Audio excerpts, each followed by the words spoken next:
Good afternoon, good evening, ladies and gentlemen. My name is Pavla Niklova. I'm the Executive Director of the Vaclav Havel Library Foundation, and I would like to welcome you at another event of the Havel Conversations live on Zoom. It is my great pleasure to welcome our speakers, Czech-American artist Peter Sis, MacArthur Fellow, and 3 times Caldecott Honoree. He will talk with Havel Conversation board member, lawyer, and human rights activist Bill Shipsey, who's also the founder of Art for Amnesty, Amnesty International's Global Artist Engagement Program. This year, Havel Conversation are dedicated to the question about the future of democracy in the post-pandemic world.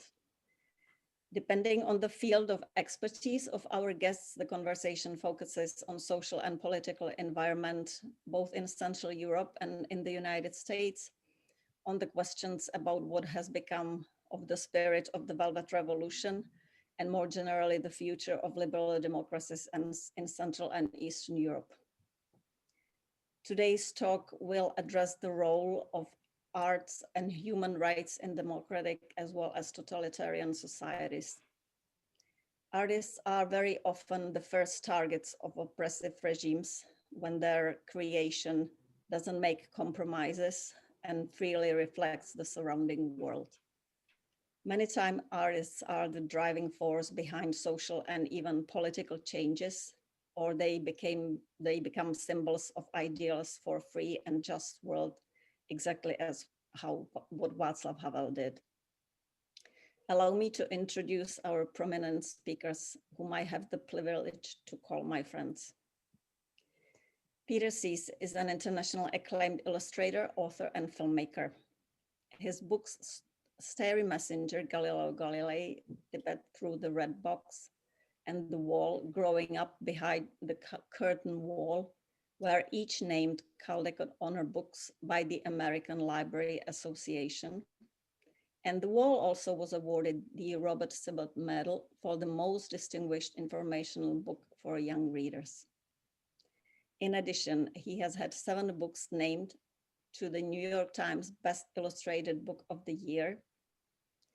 He was the first children's book illustrator to win the MacArthur Fellowship. And in 2012, he won the Hans Christian Andersen Award for Lifelong Achievement, the highest international recognition given to an author and illustrator of children's books. Bill Shipsey has been a human rights activist and barrister for nearly 40 years.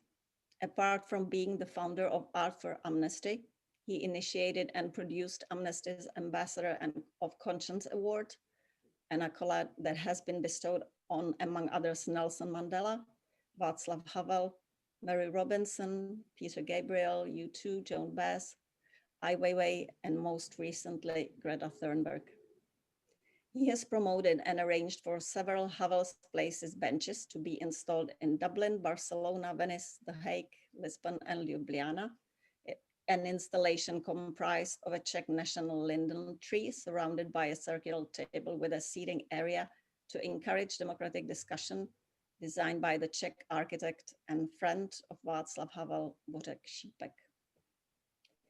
Thanks to Mr. Shipsey, several casts of a specially commissioned bust of Václav Havel by Czech sculptor Marie Šeborová were created and have been unveiled in Ireland's Parliament in Dublin, the European Parliament in Strasbourg, Tlatelolco University Cultural Center in Mexico City, Columbia University in New York, and the University of Manitoba in Canada. 2 further casts of the bust will be created and dedicated in Bratislava, Slovakia, and in Prague, hopefully later this year.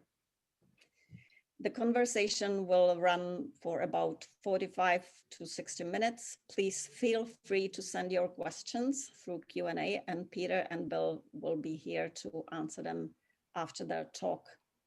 The conversation is being recorded, so it will be also available on YouTube later. I would like to thank you very much for joining us, and gentlemen, the Zoom is yours. Thank you, Pavla, very much. And good evening from Paris, Peter, and welcome to everybody who is tuning in this afternoon if you're in New York, this evening if you're in Paris, and if you're anywhere else in the world, you should be in bed by now.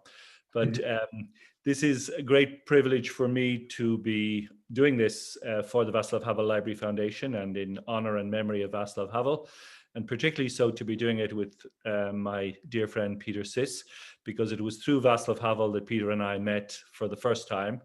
What seems like only yesterday, Peter, but in fact it was back in 2003. I think you will remember that in 2003, Amnesty International had decided to award the inaugural Ambassador of Conscience Award to Vaclav Havel, and you very graciously and kindly agreed to design the poster for the event.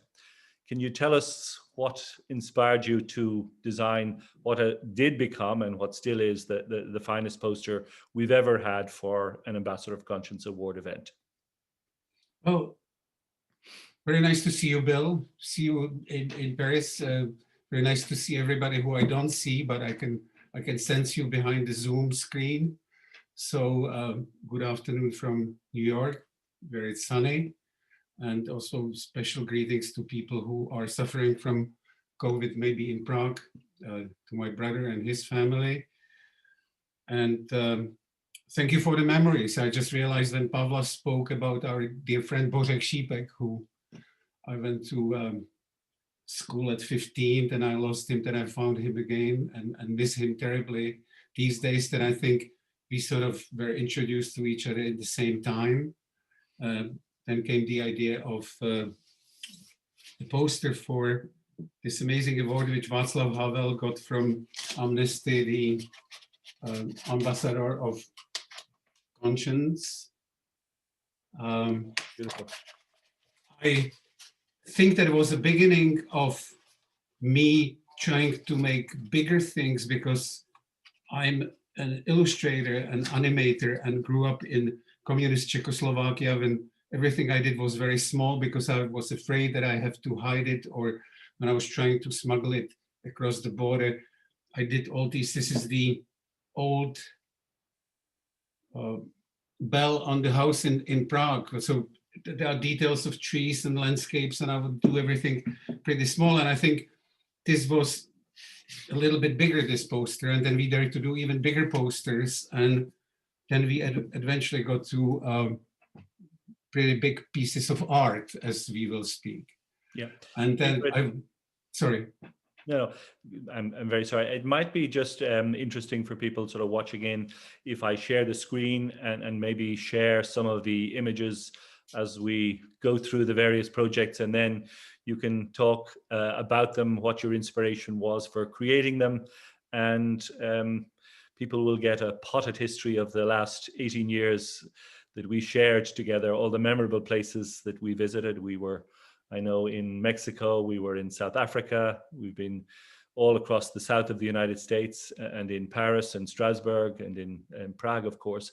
But maybe if I can just share the screen and show some of the images of some of the magnificent pieces of art that you created in that time. So just bear with me a sec and I will do so.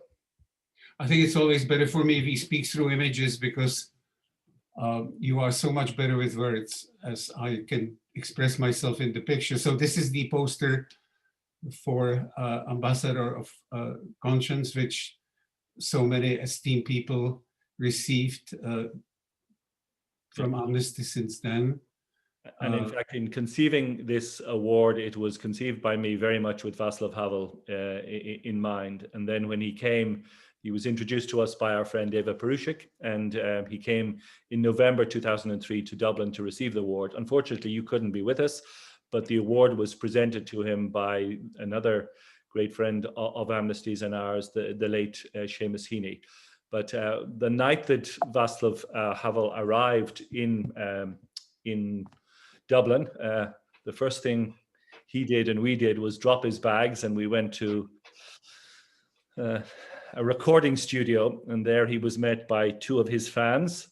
One of these photographs is very unusual because the gentleman on the right you never see without a beanie hat, but we sat with them. They played music from what became the Vertigo album, and drank Guinness sort of late into the night in Dublin with Bono and Edge at their studio in Dublin.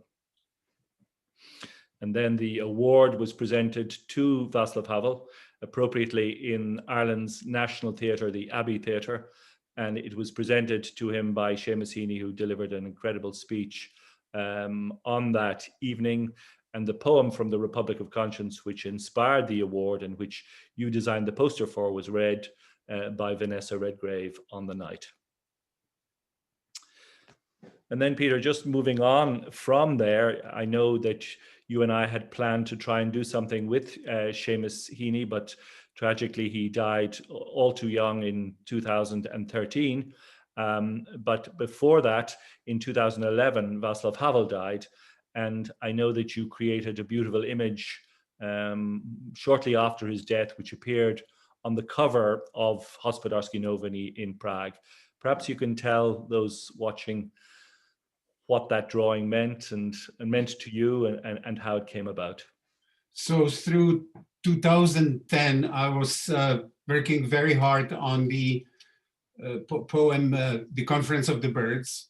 And it came out as a book in 2011, and it was published in Prague before it was published in all over the world.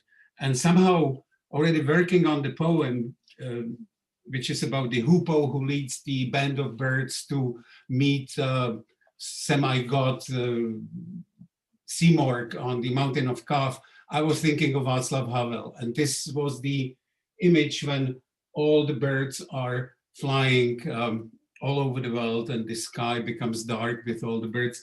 And I was thinking when the book comes out that I have to bring it to President Havel and to Oldřich Černý, who was also a dear friend and who was his secretary. So with 2 copies of the book in Czech, I came to see them, and I dedicated the book to Václav Havel, the hoopoe of his people. And unfortunately, a few months later, Václav Havel was gone, and my Czech publisher Joachim Dvořák had an idea that I could do some tribute for the cover of the Hospodářské noviny. And somehow I was thinking about the sadness, about the clouds, about the sky, and I have this image of people flying the birds, flying the pigeons in the downtown Manhattan when the birds are sort of changing in color when they swell on the sky in the evening. And so I had the idea of this flock of birds, and then the flock of birds became shape of a man, and the shape of a man was the memory of Václav Havel, who now you see him and now you don't, and will you remember everything he said? So that became the cover of Hospodářské noviny, and I think you've seen it. We knew each other, but we only knew each other through the posters for Amnesty, and you had the idea that it could become the tapestry, because you have this amazing tapestry in the National Theatre in Dublin.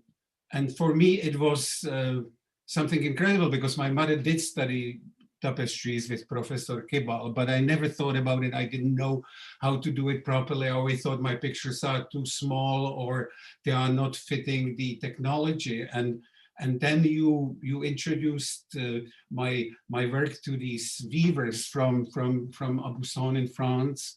I don't know how then it continued, and I know you sent me a little sample. This is the little piece of sample, which really you can't tell. You just see this is lots of material, and it became this most magnificent piece of my art ever, because they just enhance all the blues and made them. They sort of. I was lucky in the translation that it became this incredible, very spiritual piece of art based on my pretty small drawing. So I'm forever grateful for that. And then on the top of it, it came, this is, I think, the picture when it came to Prague, to the Prague airport, right? Yes. And in fact, it was commissioned sometime around March, just after the Czech government decided to rename the airport for Václav Havel. And I think you and I at the time were thinking, well, let's present the airport with a magnificent piece of art. both to pay tribute to Václav Havel and the renaming of the airport. But I suppose also being Irish, I felt that if we gave them a gift, they would be too embarrassed to change their minds in case the government fell. So this was a 24 or 5 square meter tapestry, which was paid for very generously, again, by artist supporters of yours and of Amnesty. It was paid for by Bono and the Edge, by Sting, by Peter Gabriel, and by Yoko. And in fact, most of the tapestries that you and I have had made have been supported very generously by those same individuals. And then this is just a very fine detail of it. The tapestry took 9 months to make in a small little atelier. The first one was made by René Douche. You may remember that he and his colleague came to Prague in December 2013. And there was just most wonderful 2 men from this, because they said for 9 months in the kitchen in Aubusson something, when they had this stand and they were working on this incredible piece of art, and you see the brown or reddish sort of color that was my little dots with my pen became these wonderful pieces of the tapestry. So that was incredible for me, and I could never get close to it because by the time I've seen it, it was hanging already as a big piece in the airport. Yeah, I think we didn't actually get to see it up close until it was exhibited as part of your exhibition in 2019 into 20 at Docks, when Leos and Misha borrowed it from the airport. They lent it to Docks, and then you could get up close and personal with it. And then this is actually when it was exhibited. This is in 2019-20 when it was exhibited at Docks. But it's hard even to think that this is a piece of tapestry. It looks so much more like a painting, but that's a testament to the great skill of the weavers. This makes me also think, if I would be a painter of big paintings, what it would feel like. This was a beautiful wine label, which our friend in Sancho did. Unfortunately, the wine was really good, so it's missing, and it's just the label now on the bottom. Yeah, I was going to pretend. No, this was a very generous gift from Paul Day and Michaela of Sancho. I was going to say that the tapestry was so successful that it spawned a very fine wine. But actually, not only did we have a wine label, but I think shortly thereafter, Coca-Cola were very happy with you, and then they brought out this special edition Sis Coca-Cola bottle. Yeah, the flattery. Now people will believe it, and they will think I have a contract with Coca-Cola. This was just share a Coke with your sis. So we certainly did. And then Peter, sort of after that, that was 2000. In fact, it was 2012 that it was dedicated, December 2012 in Prague. But then, very tragically, in August 2013. My very, very dear friend Seamus Heaney died, and I again had the idea that we might do something in his honor, and you very graciously and generously designed the tapestry, which now hangs over in the Terminal 2 in Dublin Airport. But maybe you could just tell the people listening. Yeah. Well, this was sort of another coincidence in this whole thing, because I met Seamus Heaney at Farrar Straus Giroux. That was a publisher which was my publisher, his publisher, but of course he was a Nobel laureate, and he was gracious enough to say that it would be interesting if we would do something together, but I didn't know how would I do it, and Farrar Straus was just leaving it open. And I remember you sent me a wonderful poem, which is his poem In the Attic, which is sort of inspired by the Treasure Island by Robert Louis Stevenson. And as a boy, I had the same vision he has when he sees the blue ocean with the bodies of the part. It's a just beautiful, delightful poem, maybe more sort of popular, but I could see how we would do the book. And then it came as a terrible shock when he has passed unexpectedly. And so at least from this memory of possible cooperation, you again came up with the idea. There was the idea of some tribute to him, and this is what actually made the tradition of these tapestries into sort of flying tapestries, because it's based on his wonderful poem from out of the marvelous, which you were so good in quoting poems, so saying maybe you could quote a little bit from it, but it's a beautiful poem by Seamus Heaney, which is actually quoted in the book. Yeah. Well, you were the one who made the poem into a parachute, and a very small Seamus Heaney coming down to what I imagine is this island of Ireland. But it's a magnificent piece, and in fact, not only did we create a very large, this is like 22 square meters, which hangs in Dublin Airport, but we have since actually created 2 more small tapestries. One is with the Centre Culturel Irlandais in Paris, and the other is with Poetry Ireland in Dublin. And I think one small one you lent it for the exhibition at Docks, that was part of the installation at Docks. Correct, yeah, that's right. And then in 2015, Amnesty awarded you the first Honorary Consul Award, you and Venezuelan pianist Gabriela Montero, and the award ceremony and presentation was in Mexico City. And while we were in Mexico City, you created a mural with a whole group of young Mexican children, actually in the Autonomous University of Tlatelolco, where the students were all killed in the demonstrations in 1968. Right. And it coincided with the presentation of a bust to Vaclav Havel. But you did this wonderful mural with these kids, and I remember how generous and gracious you were with all of them in terms of signing and doing little drawings for them. But this is the award ceremony. That's you with Gabriela Montero. And then the bust of one of the casts that Pablo mentioned, of the bust of Vaclav Havel, which is in the Autonomous University of Mexico at Tlatelolco. And it was a big learning moment, because this was the also Plaza of Tres Colores, where all these students were killed in 1968. And for us, 1968 is always connected with the Russian invasion. And then there was Olympic Games in Mexico City, where Vera Chaslovska. So I never really knew the full story of what happened with the demonstrations in Mexico and all these students which were killed. So in the way, that was one of the many learning moments with projects for Amnesty, when I didn't know the full truth or reality of what happened in Mexico. And that's why it was so wonderful to be with those kids in that place, because usually when I see lots of kids who want to draw, it's not always like the most pleasant moment, but this was really fun. Good. And then we paid tribute, at least you paid tribute, to John Lennon, and also to his wife Yoko Ono, for her generosity to Amnesty International in allowing us to make over 50 cover versions of her late husband's post-Beatles songs. And again, you were commissioned to come up with an image, which you did, and which we translated into tapestry. But this was fantastic coincidence, because in that time I did also the tapestry, which is done for New York subway, and they just want people to come up with any idea of the shape of Manhattan, what could be in the shape of Manhattan. So I said Manhattan could be looking like a yellow submarine, which is here more of a green submarine, and then somehow Center Park with strawberry fields where John Lennon is forever remembered.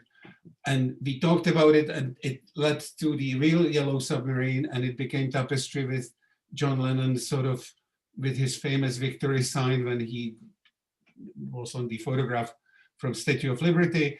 And for me, that was wonderful sort of connection of lots of things, because I came to New York because of John Lennon, what he said about New York, even he was killed or martyred in New York. So it's a beautiful tapestry, because it's got those 60s colors on the frame. It's got that, again, the weavers made it into something more in the blues, which I do with watercolors, became really magnificent. And then the whole event with the unveiling was just out of this world. Oh, so this is the frame. It was very hot. It doesn't look like it, but we were going to to the event on Ellis Island on the ferry. And then it was so hot, and I remember you all of a sudden decided that these should be different setup for the whole event.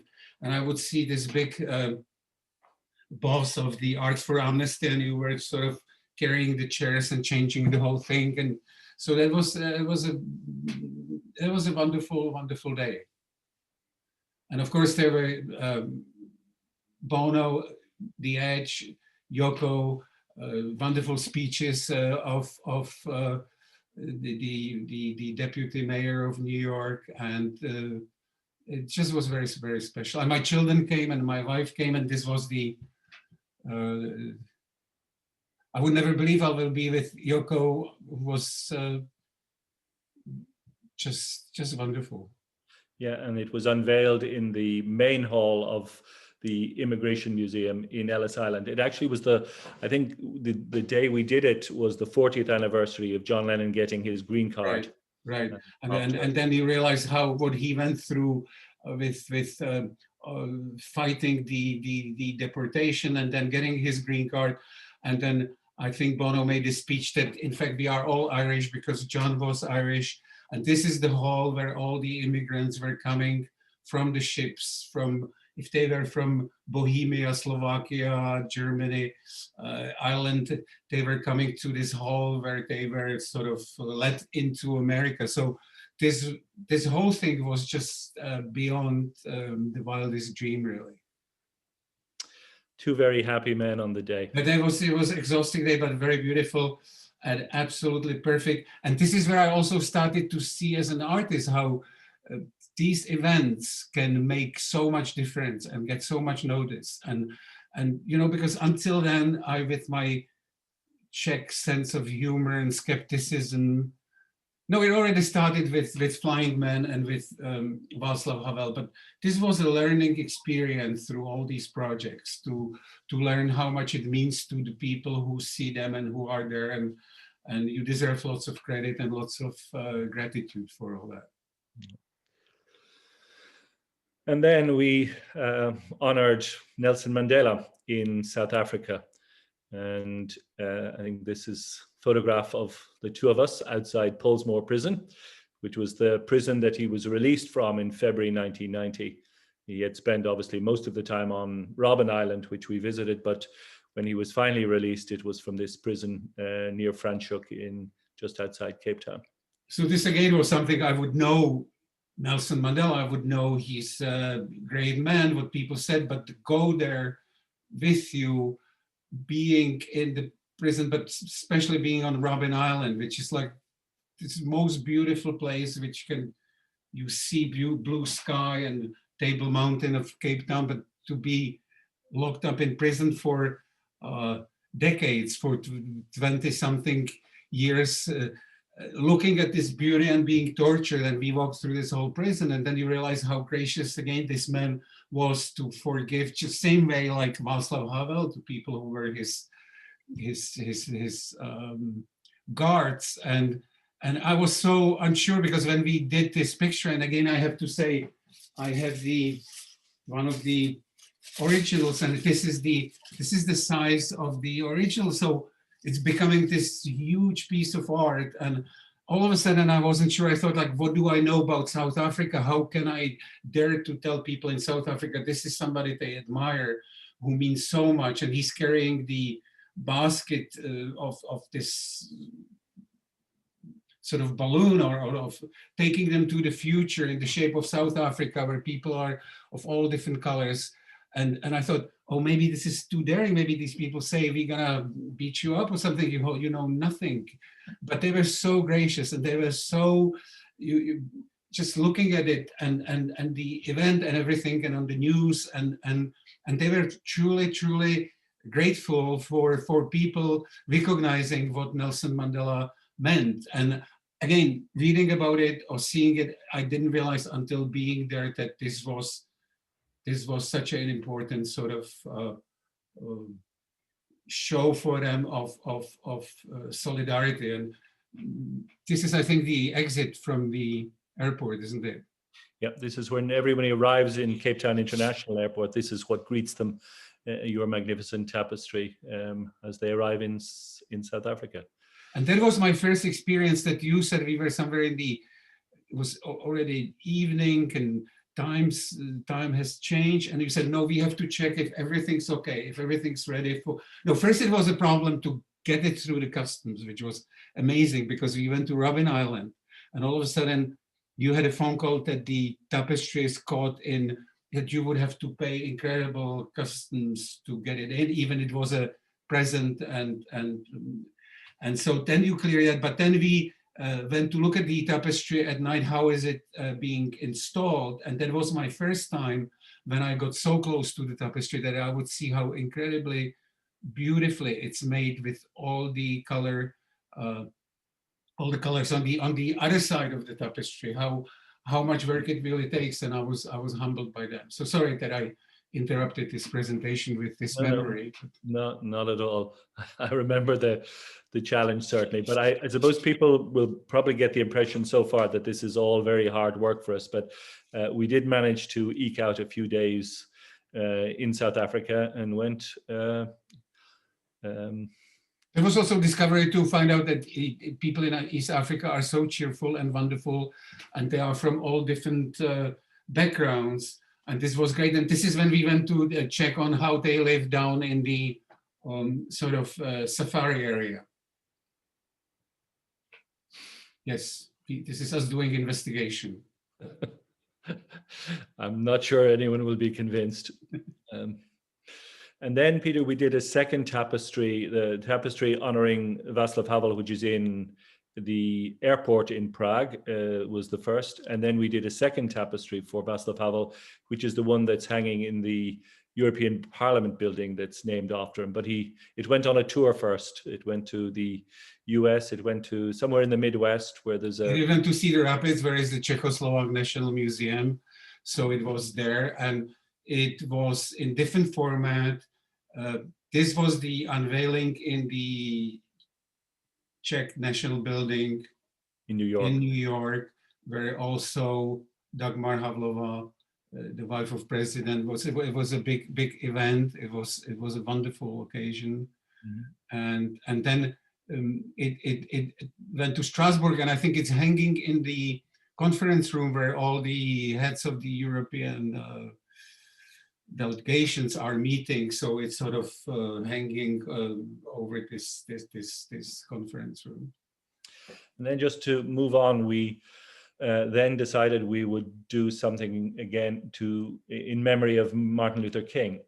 And what was fascinating for me was how you went about your research in terms of deciding what tapestries to create. And again, for the Martin Luther King tapestries, it was a triptych. We didn't just do a single one, but you created 3 images and we did 3 tapestries.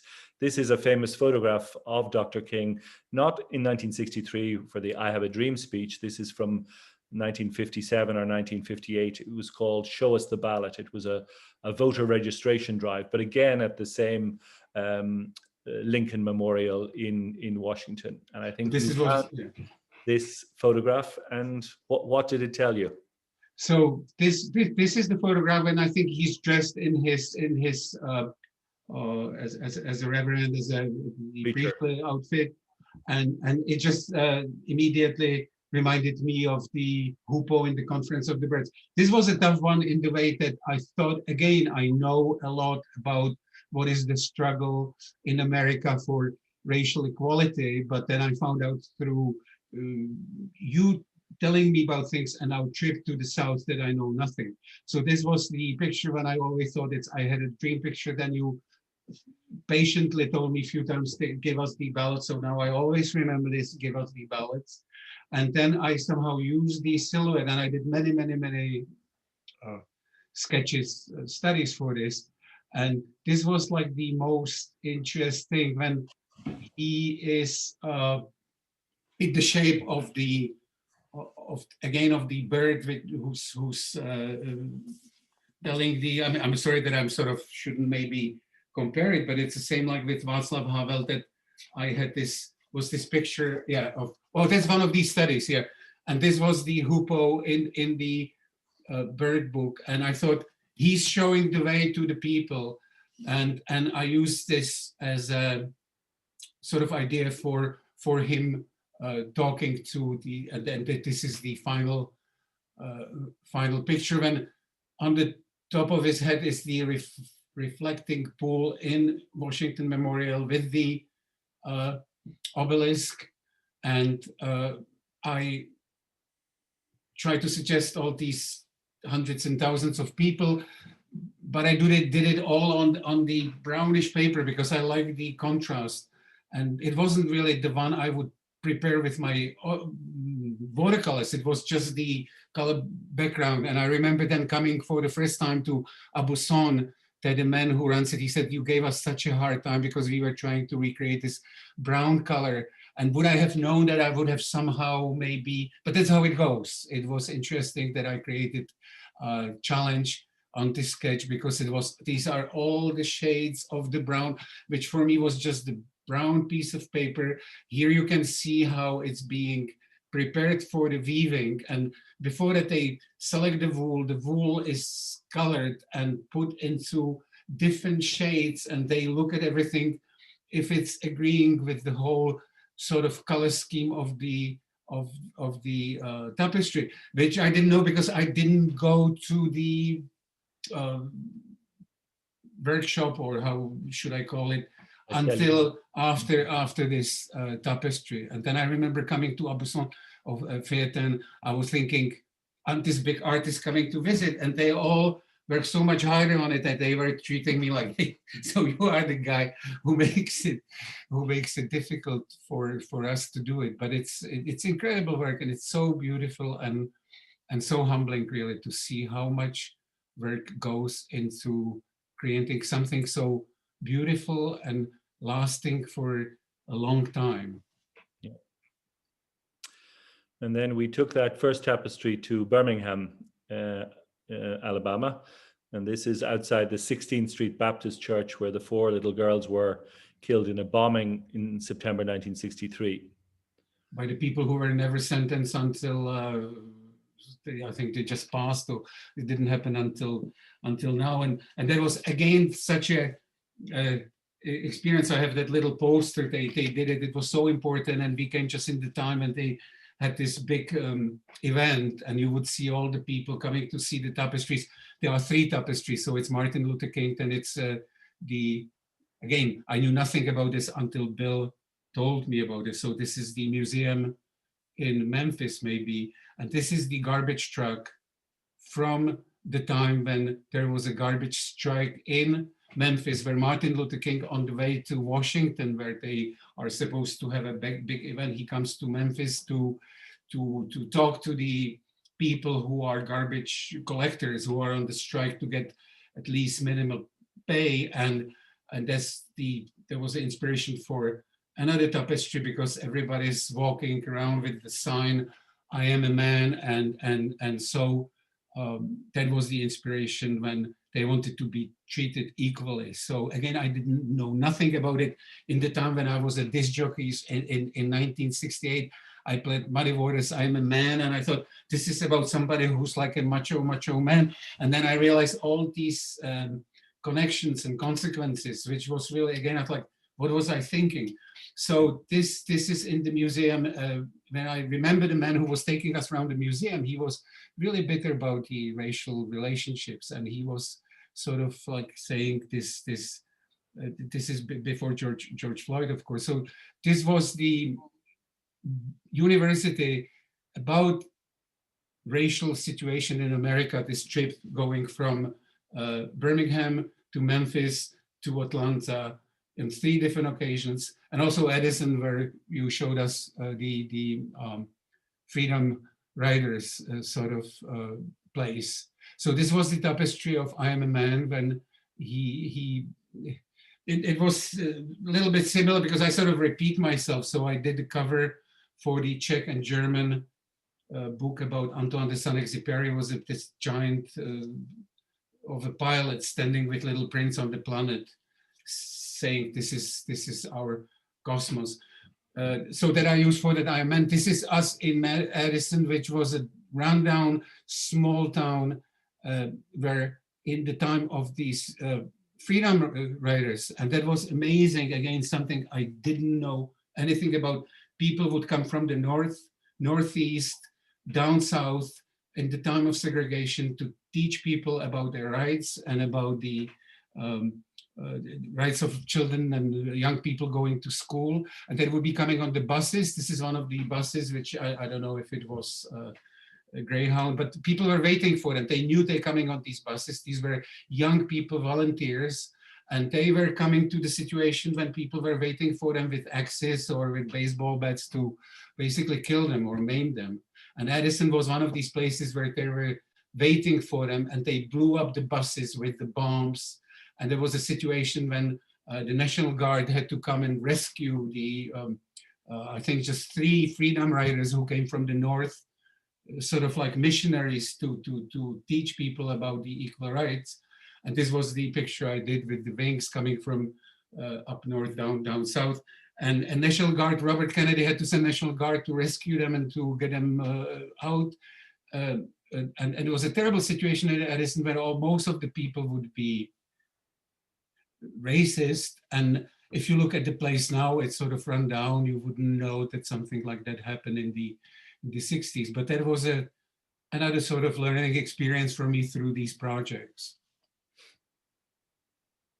This is Atlanta. It's a beautiful museum. It's a center for civil and human rights with a very amazing exhibition where the schools, the children from the schools they're coming all the time. I don't know now in pandemic, how does it work, but it's a spectacular museum, which was inspirational enough that I started to speak like I would be a speaker, which I'm not, because, and Bill said it was my best speech when I was speaking about people being equal. So I got this was your I Have a Dream speech. And it was a beautiful place with lots of people, and they exhibited all the tapestries. Wonderful moment again. My daughter came, and it's just this glass museum it's a center of Atlanta where they have like the aquarium and museums, and this is all the glass front, so you would see the tapestries and everything from distance, and it really was a very very wonderful moment. Which also in Atlanta, we went to Ebenezer Baptist Church for the service, the church where Martin Luther King was the pastor. And then they led to my fame in Prague, where they put me on the cover of this esteemed magazine called Reporter, like I was a reporter. And then they put in Czech, it says shooting in politics. So it looked like I know something about it, but it's just purely coincidental. The birds, the conference of the birds, this is the end of the book when 30 birds realize that they are one big bird. And if everybody will be flying in harmony, despite the colors and everything, they can be the most powerful bird there is. So this is again this is in the book. It's amazing how much goes to this book, and you somehow would see it as the much bigger picture, which I appreciate because I never would dare to think so big. And this became the inspiration for the wall in Lisbon. Yep. So we moved from tapestry into azulejos. That's right. Portuguese glazed tiles. And this was the inspiration for a mural which was created from your design of the 30 birds to commemorate the 60th anniversary, or 70th, I'm sorry, anniversary of the Universal Declaration of Human Rights in 2018. And it was also significant because there are 30 articles of the Universal Declaration of Human Rights, and you had 30 birds. And then this is a photograph of the mural that we. This is a photograph of the mural in beautiful Lisbon, which is really just a year ago. Was in February of this terrible pandemic, because it was this happy moment of being in Lisbon when just after that came the whole world shut down. But I still get reactions of the people. And I think the most wonderful was the photograph you sent me of all these school children who are having some sort of lunch or something at the wall in Portugal. And that gave me the chance to really go and see famous manufacturers of the tiles in Lisbon, which take me all the way back to my beginnings in Prague. When I started to, as a music person, I was making the record covers for this is a record cover for, and it's made on ceramic tiles. And my dream was to break it up with the hammer. You can see like the corners, that it would become like the fragments in that time, and it would make the whole picture of these ceramic tiles. But here are the tiles with a portrait of supposed to be President Masaryk on the wall we sort of envisioned for Prague. And I just want to show one thing that, and you can't really see it, that my way of drawing would be, this is the original from New York Times. So it's made of hundreds and thousands of little dots. And then the ceramic factory, the dots, when they get enlarged, would become this. And this is pretty daring in the way that I'm lucky in one way that it sort of enlarges well. So it becomes, the dots become more like a structure, and the little drawing of Masaryk will be up to people to judge if it's respectable enough or not. This is another piece of the wall. That's the heart, because Czech Republic, Bohemia is called the heart of Europe. There's a music of Smetana, Má vlast in the frame, and it's like Vltava Vltava and Prague in this heart. That's pretty. If you would have told me in the 60s that I will one day be drawing heart with Prague, but I just feel it. I'm far away from home. I mean, this is sort of like a confession after all these years. I mean, I have no problem. And Peter, we have really, yeah, introduced it. So this is the latest Azulejo project, and it's also the largest and most ambitious. The mural in Lisbon is 15 square meters, but then you've designed something that's going to be how large? Let's see, it's so large. Each picture, this is each picture, so it's how many? No, I'm not good with numbers. You have to say how large. It's going to be 74 meters long and 3.6 meters high. So almost 300 square meters mural, which is already made. The pandemic has unfortunately put things back, but we have found a new location in Prague. But just explain the name of the mural and what the inspiration for it was. So again, we went to, was a wonderful name. It's called Velvet Bridge. So it would be something from the Velvet, Sametova, Revoluce, Velvet, and Bridge. Because bridge is, I have this wonderful quote from Heidegger, but it's about bridges connecting people, and people who walk on bridges are always sort of moving compared with the banks, which are static. So the idea of Velvet Revolution from Prague becoming the bridge. Again, you have Prague, Charles Bridge, so that was a place of many different political changes and cultural changes. And the bridge has got all these arches, so there was a picture for each arch. And when I drew it, it sounded okay, but now when it's so big, I'm sort of a little bit taken by how big it is. This is probably the tiles of it. It's incredible. Waiting to be shipped to Prague. Can you say something more about azulejo, like the tradition or the history? It actually came from Persia across sort of Moorish North Africa. And the word comes, I understand, from a Moorish word meaning polished stone. but it finds its greatest manifestation and greatest beauty in Spain and to a greater extent even in Portugal.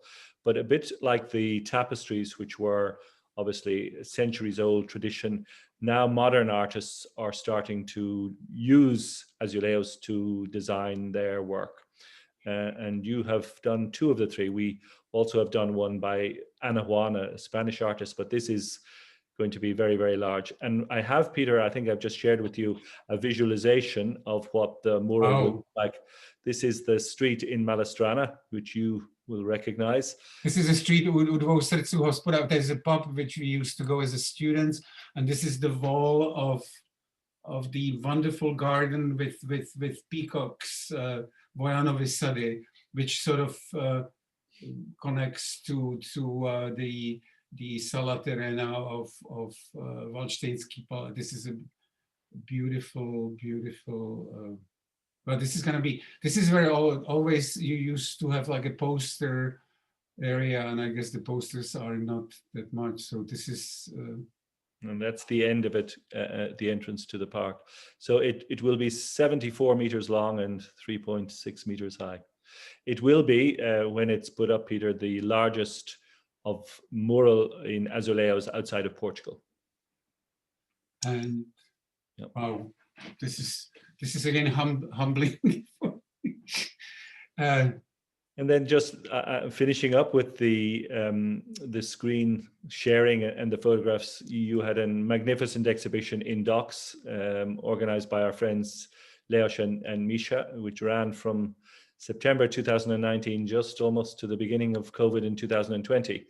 But I will not spare your blushes. There were almost 100,000 people who visited your exhibition. It's the most visited exhibition that Docks has had in the 10 or 15 years since it's been in existence. And the good thing also that people should know is, whilst you're a very clear and dedicated artist, you do take direction. I know that you have been prepared to listen to me and also take direction from Misha when you were. It was really, they came up, Misha and Leos, they did it, and I just followed.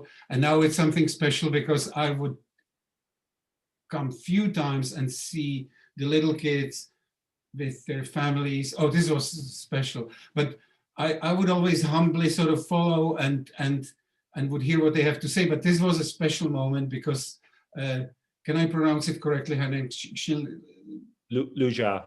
Luja. And she's a wife of Luja. Yeah, who, she was so low-key and wonderful, and she came to this exhibition despite all the hard times she had leaving China, living in Berlin, and we had it was a wonderful time. And thank you for that, Bill, because I sometimes do not think about all these situations which the exhibition or the travels with you brought, but this was definitely a special moment. These are wonderful sisters of friends of yours from Iran, and this is in Paris, right? Yeah, this was dedicated to their father, who was a human rights and democracy activist, who got killed in Paris, murdered in Paris. Yeah. Yes, this is the Hupo. This is your favorite. This is a Hupo. I can see that book is endless source of inspiration. I should do a second part of it. No, but these are the moments which really make it worthwhile for anybody. It's better than with the books or with the films. And this is our maybe thinking about these wonderful women flying in the sky, just again about flying and inspiration. And I know where you're probably going, and this is our talking about this amazing woman, Eleanor Roosevelt. This is the prototype, at least, for the next tapestry we may do together, which would be dedicated to Eleanor Roosevelt. And again, you took me to the Hyde Park nearby on Hudson, where the Roosevelt family, and then you realize what she meant and how much she accomplished as the First Lady of the United States. And especially since tomorrow is International Women's Day, it's probably appropriate that we are announcing the next tapestry, which will be honoring an amazing woman on the eve of International Women's Day. Oh, and then you could have say something about today being Bloody Sunday too. right. for the march in Selma, which again, I didn't know very much about until you took me there, but that might be too much information. So how are we doing for time? I think we're just probably coming up on close to being finished. But what I do want to do is bring on to your latest book, Nikki and Vera, because I know there are lots of people, and I know you've done a lot of Zooms on Nikki and Vera, but there may be a lot on this call, a lot of people on this call who haven't heard about your latest book, Nikki. Thank you so much, because I now in this frenzy, I forgot everything about Nikki and Vera, which indeed is out for 1 month. It's a story for somebody, again, I want to pay tribute to, but it's somebody who really kept very low key and didn't talk about what he accomplished for 50 years. And that's this new book, Nikki and Vera, which is a story well known in Prague, but not maybe that much in other countries, because it gets confused with the Kindertransport, which it's just about the kids before the Second World War, just before the Second World War broke out. This quiet young Englishman came to Prague and realized there are lots of kids which will desperately need help to get out. And because he was, like Bill, he was efficient, he was smart, he arranged for all the paperwork done, made lists of children, and managed to get out 669 children before the war broke out. The last train with 250 children didn't make it. It was supposed to go on the 1st of September 1939. And these children came to England, they found foster families, they survived the war. Very often they found out that the whole entire family they left behind vanished in the concentration camps. These children have children of their own, so now supposedly there are 7,000 to 9,000 of the children who wouldn't, of family members who wouldn't existed otherwise. And the whole book really started inspired by the conversation I had with my son about who is the real hero in your life, who is somebody who inspires you, who gives you guidance. And that basically goes for Nicholas Winton, which is a hero of this book. And it goes for all the people we talk about today, if it was Vaclav Havel, or if it was Seamus Heaney, or if it was Nelson Mandela. John Lennon, I'm proud of all of them. So this book is just out. It got attention just because it's a time when we need to see some hope and light and direction. And I can also see that I do everything in blue color, which I didn't know before the Zoom. So maybe time to change that. The story of Nicholas Winton goes together with the story of a wonderful little girl whose name was Vera Gissing. She lived in the small town outside of Prague. And through her, I'm showing how the children who were not religious, who were innocent, didn't even know what is happening. And she's being saved and taken to safety by Nicholas Winton. So thank you for mentioning that, Bill. Great.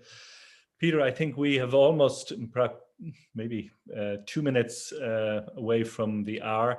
And I know there are a number of sort of questions that people have texted in to us. But before I come to the questions, I of course want to thank you for that tour de force of and a journey down memory lane for both of us. I know that over the last 18 years, it's been my great pleasure to work with you and to realize all these amazing projects in reliance upon your incredible art and talent and generosity. And I hope we have at least another 18 years to execute projects together. So thank you very much. Thank you so much. Anyway, some of the questions, if I have one of them, Charles Brockner wants to know, is there an online store to purchase Peter Sis posters or art? Not that I know, no. Not that I know of. I think Amnesty posters, the one is on the wall, which was the Amnesty poster. I don't know if they still have them or not. It's now all sort of upside down with the pandemic, so I'm sure it will be making more sense in a little bit of time. And I think there are a number of the posters from the Ambassador of Conscience Award that are still available. So maybe if Mr. Brockner contacts Pavla at the Vaclav Havel Library Foundation, she can contact, or he can Oh, contact. I know that also subway system in New York still sells the whale poster and the submarine poster, I think. And then there is an Adelka Polak who would love to see the paintings as kites in the sky. And she talks about a festival in Italy every year in Artevento. And then Francis Halsband wants to know, is that real writing on the Mandela tapestry? It appears so also. that's my problem.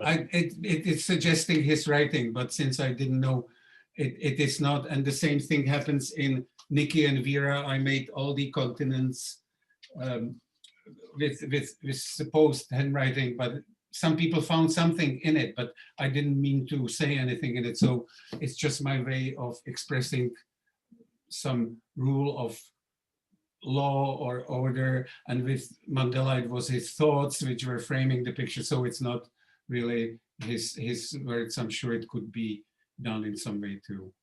And then somebody asks where the John Lennon tapestry is. It is on display on Ellis Island. I think it's going to move to Liberty Island when the Liberty Museum opens as one of the main artistic features of that new museum. Which would be even more fitting because that picture is with Statue of Liberty when he has this shirt, "I love New York." Yeah. And then another question asked, are the tapestries still up? Yes, in Ellis Island, in Dublin, in Prague, in Cape Town airports, they are all still up. And the Show Me the Ballot, one of the 3 Martin Luther King tapestries is in another airport. It's in Atlanta Airport in Georgia. Just when people are not flying but they will fly in no time, yes. And then somebody asks about the book, Nikki and Vera. Could you talk about it? I think you have. And how do you choose the tapestry makers?